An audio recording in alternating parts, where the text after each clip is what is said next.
বন্ধুরা, welcome to spoken English by Romen sir. আবার সেই গল্পের মাধ্যমে ইংরেজি শেখা, লার্ন ইংলিশ থ্রু স্টোরিজ। আজকের গল্প দ্য জেলাস ডঙ্কি, মানে হিংসুটে গাধা।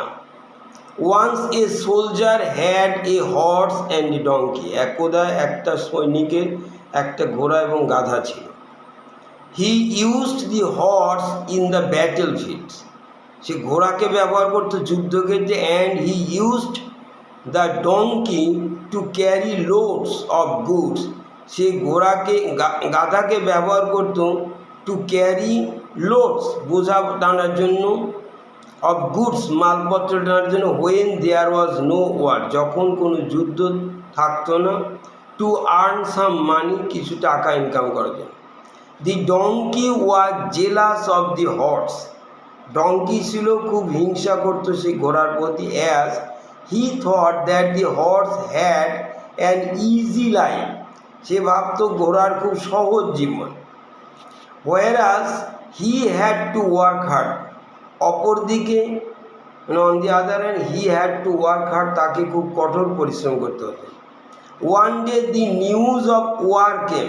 একদিন যুদ্ধের খবর এলো। The donkey felt very happy. গাধা খুব খুশি হলো, অনুভব করলো। সে ভাবলো দ্যাটস গ্রেট নিউজ, এটা খুব একটা বড় সংবাদ। The horse will go to the battle ground. ঘোড়া যুদ্ধক্ষেত্রে যাবে। And I will be free here, এখানে আমি ফ্রি হব, স্বাধীন হয়ে যাব। So the donkey teased the horse. Tease মানে তাকে উত্তপ্ত করা, হয়রানি করে। টিজড দি হর্সকে, ঘোড়াকে খুব উত্তপ্ত করলো, হয়রানি করলো, জ্বালাতন করলো। But soon A message was received. শীঘ্রই একটা মেসেজ, একটা সংবাদ পাওয়া গেল। That a treaty was sign. ট্রিটি মানে চুক্তি, ওয়াজ সাইন একটা চুক্তি স্বাক্ষরিত হয়েছে। And no war to place, এবং কোনো যুদ্ধই হলো না। No war to place. So the soldier sent the donkey to carry loads. সুতরাং সেই সৈনিক সেন্ট দি ডঙ্কি, আবার গাধাকে পাঠিয়ে দিল, টু ক্যারি লোডস, বোঝা বহন করার জন্য।